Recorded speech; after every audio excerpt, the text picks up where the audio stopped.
నమస్కారం అండి. ఎలా ఉంది సంవత్సర పరిపాలన గడప గడపకి ప్రోగ్రామ్? ఏమైనా ఇబ్బందులు ఉంటే చెప్పుకుంటున్నారా? ఏం ఇబ్బందులు వచ్చి రాసుకుంటున్నారా ఏమైనా ఉంటే? ఎలా ఉంది మేడం? తల్లికి వందనం పిల్లలకి మనవరాళ్ళకి ఎవరికి ఎంతమందికి ఉంటే అంతమందికి ఇచ్చారా? మరి చూసుకుంటే గ్యాస్ సిలిండర్ డబ్బులు పడుతున్నాయా? మేము ఇంకా చూసుకోలేదండి. వెళ్ళాలి బ్యాంక్కి. మరి మహిళలకు ఉచిత బస్సు ప్రయాణం ఆగస్టు 15 ఎలా ఉంటది అంటారు?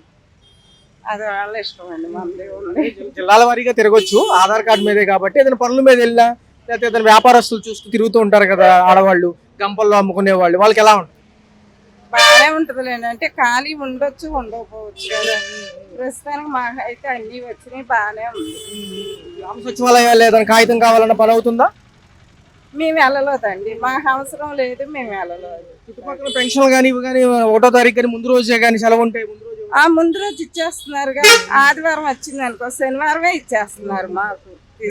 డిపోలో కాకుండా డిపోలో ఇస్తున్నారు. డిపోలోనే బాగుంది, వ్యాన్ల కన్నా డిపోలోనే బాగుంది. పనికి వెళ్తున్నాము, ఆ వ్యాన్ వస్తుంది వెళ్ళిపోతుంది, మాకు అందే కాదు. ఇప్పుడు డిపోకి వెళ్ళి చక్కగా తెచ్చుకుంటున్నాం. నైట్ 8 అయినా 9 అయినా వేస్తున్నారు డిపో వాళ్ళు. హయాంలో ఏమైనా సంక్షేమాలు అందుకున్నారా? అప్పుడు వాలంటీర్లు ఉండేవాళ్ళు కదా పాత ప్రభుత్వం. అప్పుడు బాగానే ఉంది, అప్పుడు మాకేం ఇబ్బంది లేదు, ఇప్పుడు మాకు ఇబ్బంది లేదు. కరెంటు బిల్లులు కొంచెం భారంగా ఉన్నాయి. కరెంట్ బిల్లు అంటే పెంచారు కండి. పరిపాలన గురించి కాదు కానీ ముందు మన రాష్ట్రం ఆర్థిక ఇబ్బందుల్లో ఉంది కదా. మొదటి నుంచి మన డివైడ్ అయిపోయినప్పటి నుంచి కూడా ఉంది. దాన్ని గత ప్రభుత్వంలో కూడా కంటిన్యూ అయ్యింది. సంక్షేమాల వల్ల కానీ వాళ్ళు చేసే అభివృద్ధి కొంత జరిగి ఉంటుంది. ఇప్పుడు గవర్నమెంట్లో కూడా మరి సంక్షేమం కంటిన్యూ చేస్తూ ఉన్నారు. అభివృద్ధిలో కూడా ఉంది కాబట్టి ఆ అప్పు పెరుగుతూ ఉంది తప్ప తగ్గదు కదా. దానివల్ల అభివృద్ధి కొంచెం స్లో ఉంటుంది. జాబ్లు ఎన్ని అంటే చదువుకున్న పిల్లలకి కొద్దిగా ఇబ్బంది ఉన్నమాట వాస్తవం. కొంచెం ముందు కొంచెం వెయిట్ చేసి చూడాలి. మనం గత ప్రభుత్వంలో 5 ఏళ్ళు చూసాము, మరి అప్పుడు మనం ఏమీ ఎక్స్పెక్ట్ చేసి రాలేదు కదా. వీళ్ళకి కూడా టైం ఇవ్వాలి కదా. కొంచెం చేయలేకపోతే వీళ్ళు అదే పాటలోకి వెళ్ళిపోతారు వెనక్కి. అది వాళ్ళ అడ్మినిస్ట్రేషన్ చేసేవాళ్ళు ఆలోచించి ఉంటుంది కదా. పబ్లిక్ అయితే ఇబ్బంది ఉంది. ఈ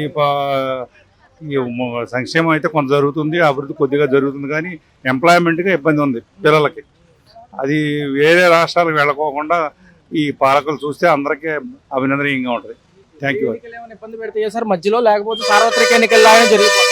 ఇప్పుడు జమినీ ఎన్నికల గురించి మాట్లాడే సందర్భం కాదు, ఆ సందర్భం వచ్చినప్పుడు మాట్లాడదాం. ఎలా ఉంది సంవత్సర పరిపాలన? ఏమేం గమనించారు? ఏ బాగా వెళ్తున్నాయి, ఏ స్లోగా వెళ్తున్నాయి, ఏదైనా ఇబ్బందులు ఉన్నాయి? ఇబ్బందులు ఏం లేవండి. కావాలంటే ఏంటంటే గ్యాస్ మాత్రం కొద్దిగా ఇది ఇబ్బందిగా ఉంటుందండి. మళ్ళీ ఫ్రీగా అంటున్నారు, మరి ఏమో 1 సంవత్సరం వచ్చింది, మళ్ళీ తర్వాత ఏం రాలేదు. ఒక బండ ఇతరులకేమో 2 బండ్లు అని చెప్పారు సంవత్సరానికి. ఒక బండ కూడా ఎత్తున్నారు, కానీ తర్వాత నుండి మళ్ళీ రావట్లేదు. బ్యాంకులో మరి డబ్బులు పడుతున్నాయో తెలియదు. నవరత్నాలని పేరు ఉండేది గతంలో, తర్వాత ఇప్పుడు సూపర్ 6 ఈ ప్రభుత్వంలో. అప్పుడు జగన్మోహన్ రెడ్డి హయాంలో ఏమేమి అందుకున్నారు? జగన్మోహన్ రెడ్డి గారి హయాంలో అంటే వాళ్ళ పిల్లలకి అట్లు అని చెప్పి ఆ ఇప్పులు అన్ని పెట్టించారండి, అది వేరండి. ఇప్పుడు ఈయన ఇచ్చిన ప్రభుత్వం మూలన కొద్దిగా పోయినా కానీ కొద్దిగానే పిల్లలకి ఇళ్ళలో అందరూ బాగా శోభపడుతున్నారండి. ఏంటి ఇప్పుడు ఏంటంటే ఇప్పుడు వీళ్ళు వచ్చినా కానీ మాకు ఇవ్వాల్సినవి కూడా కొంతమందికి ఏమో అందట్లేదండి, కొంతమందికి అందుతున్నాయి బాగానే.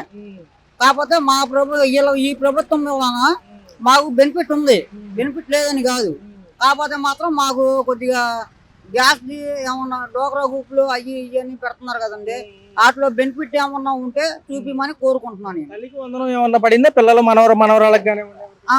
ఏమంటే నాకైతే పిల్లలు అయితే లేరండి. ఏంటి మేము ఆలు మొగలం ఇద్దరం ఉండేది. ఏంటి మాకైతే ఏ ఉచితమైంది మాకు ఏం అందట్లేదు. మళ్ళీ డిపోలో ఇస్తున్నారు, ఇబ్బందిగా ఉంది. గతంలో డోర్ డెలివరీ బాగుంది. డోర్ డెలివరీ కాదండి, ఇప్పుడైనా బాగానే ఉంది. కాకపోతే వెళ్ళి కష్టపడి తెచ్చుకోవాల్సి వస్తుంది. కాకపోతే అది అయినా ఒకటే, ఇదైనా ఒకటే. ఎక్కడైనా లైన్లో నిండి అక్కడైనా లైన్లో నిండి, కాకపోతే తెచ్చుకోవడం కొద్దిగా కష్టం అంతే. జగన్ గారు ఏమంటున్నారంటే మరొకసారి మేము రావడానికి అవకాశం ఉంది, ఇప్పుడు అన్ని నిదానంగా జరుగుతున్నాయి అంటున్నారు. ఆయన హయాంలో వాలంటీర్లు పెట్టి అన్ని సక్రమంగా ఇచ్చాను, కరోనాలో కూడా నేను ఆదుకున్నాను అంటున్నారు. అవునండి, ఆయన ఆదుకున్నాడు, అది వాస్తవమే కాదంటలేదు. దేనివల్ల ఆయన బెనిఫిట్ మూలం ఆదుకున్నాడో దేని వల్ల ఆదుకున్నాడో అయితే మాకైతే తెలియదు. మాకు మాత్రం ఇప్పుడు ఏదైనా చేరినా కానీ ఏది చేసినా కానీ తోపాలు గీపాలు ఏంటి పండగలకి అందించైనా ఈయన ఒక్క ఆయన తప్ప ఆయన మాత్రం మాకేం అంది లేదండి. 15 ఆగస్టు నుంచి కూడా మహిళలకు ఉచిత బస్సు ప్రయాణం, ఆధార్ కార్డు మీద జిల్లాల వారీగా తిరగొచ్చు అంటున్నారు. ఇది బాగుంటుందా ఈ విధానం, లేకపోతే ఊరినే బడ్జెట్లు పెరిగిపోయి భారం అవుతుందా, మళ్ళీ ఛార్జీలు వేరే వాళ్ళ మీద పడతాయి అంటారు? బడ్జెట్లు మాత్రం భారం అవుతాయండి. ఇప్పుడు ఉచిత ఆయన మాత్రం భరించాలి కదండి.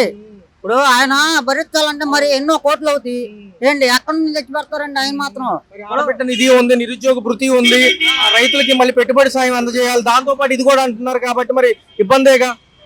ఇబ్బంది అంటే మరి ఇబ్బంది కలిగిద్దండి. మరి ఇప్పుడు రూపాయి 2 రూపాయలతో పోయేది కాదండి. ఇప్పుడు ఏంటంటే ఇవాళ వండుకుంటాం, రేపు తినేస్తాం, తెల్లారి లేచి మనం పని చేసుకుంటాం. ఏంటంటే కష్టపడే వాడికి మాత్రం ఆలోచించాలని చెప్తున్నాను నేను. అది మరి ఎలా ఉంటది ఏదన్నా మరి జగన్ గారికి ఏమైనా ఆస్కారం ఉంటుందా? ప్రజల్లో తిరుగుతారంటున్నారు ఆయన కూడా, ఓడిపోయాం కాబట్టి మళ్ళీ మేము బేరీలు వేసుకుని వస్తామంటున్నారు. మరి ప్రజలు ఎటువైపు ఉంటారు? ఒక 4 ఏళ్ళ సమయం ఉందిగా మళ్ళీ. ఏమండి అది ఆయన ఉద్దేశం, అది కాకపోతే ఒక ఉద్దేశం చెప్తున్నాను, గెలవచ్చు గెలవకపోవచ్చు. ఏంటంటే మరి వాళ్ళ విధాలు, ఇప్పుడు రాజకీయ నాయకుల విధాలు వేరేగా ఉంటాయి. కాకపోతే ప్రజల సమాశక్తిని కూడా చూసుకోవాలి కదా, ఇప్పుడు ప్రజలది కూడా చూడాలి కదా. ప్రజల్ని చూడకుండా మనం ఏదో చేసేస్తాం, ఏదో అవుతాం అంటే మరి అది కుదిరే పనే కాదా, అది ఆలోచించుకోవాలి వాళ్ళే. అండి ఎలా ఉంది సార్ రాష్ట్ర ప్రభుత్వ సమన్వయంతో కేంద్ర ప్రభుత్వ పాలన 1 year లో? బాగుందండి. ఏ అంశాలు బాగా ఫాస్ట్ గా వెళ్తున్నాయి? రోడ్లు నీట్ గా వేస్తున్నారు, అభివృద్ధి పనులన్నీ చక్కగా జరుగుతున్నాయి. చూసుకున్నట్లయితే పోలవరం అమరావతి పరుగులు పెడుతుంది ఒక పక్క. ఎలా ఉంటుంది? 2027 కల్లా అవుతుందంటారా? ఖచ్చితంగా అవ్వచ్చు. తొలి దశ పనులు 40% అప్పుడు పూర్తి చేస్తామంటున్నారు. మరి ఏంటి సార్ ఐటీ సెక్టర్ గురించి ఏమంటారు? ఇండస్ట్రీలు ఎలా ఉంది? ఇప్పుడు మనకి గవర్నమెంట్ మారిన తర్వాత చాలా కంపెనీలు అన్నీ వస్తున్నాయి మనకి. ఇక్కడ ఉండే వాళ్ళకి, లోకల్ గా ఉండే వాళ్ళకి చాలా ఉపయోగపడుతుంది. డిఎస్సి కూడా నియామకం ఆగస్టు లోపల అవుతుంది అంటున్నారు, 16 లోపల. మరి ఎలా ఉండబోతుంది? ఈసారి కొంచెం 20 లక్షల ఉద్యోగ కల్పన కూడా వచ్చే 4 ఏళ్ళు అంటే మంచి విధానమే కదా, ఎందుకంటే యువత కూడా స్కిల్ డెవలప్మెంట్ అంటున్నారు. మంచి విధానం అండి. ఇంకా మీరు గమనించిన ఏమైనా భారంగా ఉన్నాయి? రోడ్ల వ్యవస్థ ఎలా ఉంది? కరెంటు బిల్లులు భారంగా ఉన్నాయి? కరెంటు బిల్లులు మాత్రం ఇబ్బందిగా ఉన్నాయండి. రూప్ ఛార్జీలు వేస్తున్నారు, అది చాలా ఇబ్బందికరమైంది వాస్తవం. ఏదైనా సంక్షేమ పథకాలు లిస్ట్ లో ఉన్నారా? తల్లికి వందనం కానివ్వండి, పిల్లలకి ఉందండి. ఎంతమందికి వచ్చినాయి సార్? ఒకరికి వచ్చిందండి. ఇటుపక్క చూసుకుంటేనేమో గ్యాస్ సిలిండర్లు 3 ఉచితం అన్నారు, సంవత్సరం పాటు డబ్బులు పడ్డాయి. పడ్డాయండి. పెన్షన్ విధానం ఎలా అనిపిస్తుంది? బాగుంది. చూసుకుంటే మరి ఏమంటారు? పవన్ కళ్యాణ్ గారు కూడా ఉన్నారు గట్టిగా. మరి ఏంటి ఈసారి ఏమైనా సీఎం ఆయనకి ఇస్తారా నెక్స్ట్? ఎందుకంటే ఏజ్ అవుతుంది కదా చంద్రబాబు గారికి కూడా, జనరల్ గా చూసుకోండి. ఖచ్చితంగా అవ్వాలండి, ఖచ్చితంగా అవ్వాలి. లోకేష్ గారు మరి అప్పుడు ఐటీ శాఖ ఉండి సపోర్ట్ చేస్తారా, హోమ్ మినిస్టర్ అవుతారా? అది మనం చెప్పలేమండి, వాళ్ళు మాట్లాడుతున్నారు. మాజీ ముఖ్యమంత్రి గారు మళ్ళీ ప్రజల్లోకి వస్తారన్నారు, ఆయనకి ఏమైనా అవకాశం ఇస్తారా మళ్ళీ? కష్టం అండి, రారు కష్టం. ఎలా ఉంది సార్ మరి ఆర్థిక బడ్జెట్ లేకపోయినా అన్ని చేసుకొస్తున్నారు? ఆగస్టు 15 మహిళలకు ఉచిత బస్సు ప్రయాణం, ఇది బాగుంటుందా? తెలంగాణలో ఆల్రెడీ అమలైంది కదా, బెంగళూరులో కూడా. అంటే ఇది అనవసరమేమో అనిపిస్తుందండి. మగవాళ్ళకి బాగా ఇబ్బంది, లేడీస్ వరకు బాగానే ఉండొచ్చు, కానీ మగవాళ్ళకి ఇబ్బంది అయింది ఖచ్చితంగా. ఆడబిడ్డ నిధి ఇస్తా అంటున్నారు 1500 నెలకి, సంవత్సరం పాటు 1800 ఎంత అవుతుంది? అది 18,000 అవుతుంది. ఎలా అనిపిస్తుంది? ఇవన్నీ ఆర్థిక లోటుపాట్లు అంటే ప్రభుత్వం చేస్తుందని చేయడమేనంటారు? ఇవన్నీ అనవసరం అండి, ఇలాంటివి చేయకూడదు. ఏదన్నా ఉపాధి కల్పన అలాంటివి చేయాలి, కానీ ఇలాగా ఫ్రీగా డబ్బులు వచ్చే అనవసరం అండి. ఫైనల్ క్వశ్చన్ సార్, లాస్ట్ వరకు కేంద్రం కలిసి ఉంటుందా కూటమి భాగంగా, లేకపోతే ఏదన్నా జమిలీ ఎన్నికలు వస్తాయేమో? ఖచ్చితంగా కలిసి ఉంటుంది.